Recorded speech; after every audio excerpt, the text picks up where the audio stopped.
ఆంధ్ర తెలంగాణలో తక్కువ ఫీజులతో high quality results ఇస్తున్న ఏకైక సంస్థ తిరుమల్ ఐఏఎస్ ఇన్స్టిట్యూట్. హెచ్చరిక అవుతుంది, కొందరికి ఖచ్చితంగా గుణపాఠం అవుతుంది. బిందు జనవరి 12వ తేదీన హైదరాబాద్ సమీపంలోని పుప్పాలగూడ స్టోన్ క్రషర్ దగ్గర డెడ్ బాడీగా తేలింది.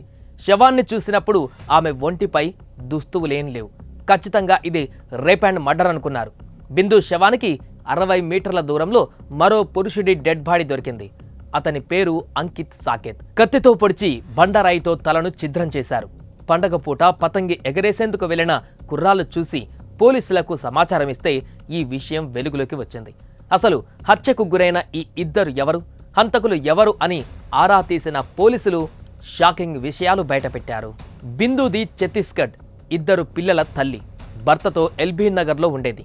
కానీ తను పనిచేసే హౌస్ కీపింగ్ కంపెనీలో అంకిత్ అనే వాడితో అక్రమ సంబంధం పెట్టుకుంది.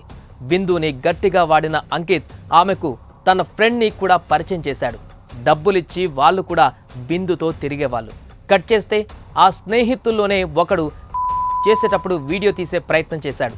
అందుకు బిందు నో చెప్పడంతో కసి పెంచుకొని ఈ కూనీలకు పాల్పడ్డాడు. అంకిత్ స్నేహితుడు రాహుల్ కుమార్ సాకేత్ బిందుతో గదిలో ప్రైవేటుగా ఉన్నప్పుడు వీడియో తీసే ప్రయత్నం చేశాడు.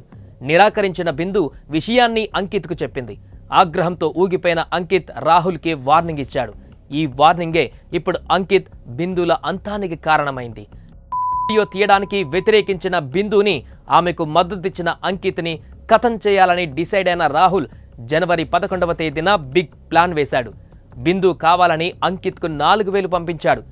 గదిలో వద్దు, పుప్పాలగూడ గుట్టల్లో కలుద్దామన్నాడు. అంకిత్ ఓకే చెప్పడంతో అసలు ప్లాన్కు తెరలేపాడు. బిందు వచ్చింది. అంకిత్, రాహుల్తో పాటు మరో 2 వ్యక్తులు రాజ్ కుమార్, సకేంద్ర కుమార్ కూడా వచ్చారు. 5గురు కలిసి పుప్పాలగూడ క్రషర్ ఏరియాకు ఆటోలో వెళ్లారు. బిందుకి ఏం చెప్పారంటే ఒకరి తర్వాత ఒకరు నీతో ఉంటారు అని.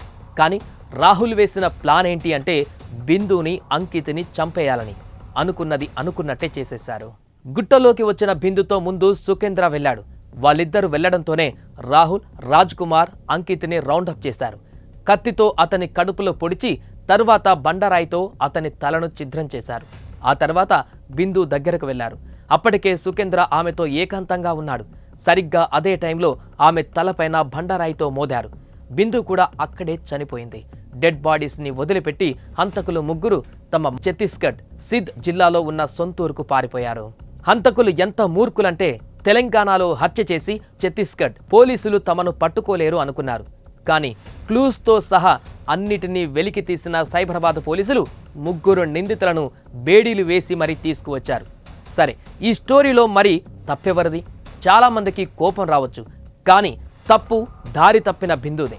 బంగారం లాంటి భర్త, ముత్యాల్లాంటి 2 పిల్లలు ఉన్నా కూడా 2వవాడు, 3వవాడు, 4వవాడు, 5వవాడు అదుపు తప్పింది. అందులో ఆ రాహుల్ అనే వాడికి బిందుతో వీడియో కావాలనే కోరిక పుట్టడంతో ఏకంగా ఆ కోరిక ఈ జంట హత్యలకు కారణమైంది. అందుకే ఫీలింగ్స్ వచ్చినప్పుడల్లా ఒకరితో రిలేషన్షిప్ పెట్టుకుంటే జీవితం ఇలాగే నాశనం అవుతుంది. మరి మీరేమంటారు? తప్పైనా ఒప్పైనా ఈ వీడియో కింద కామెంట్ చేయండి.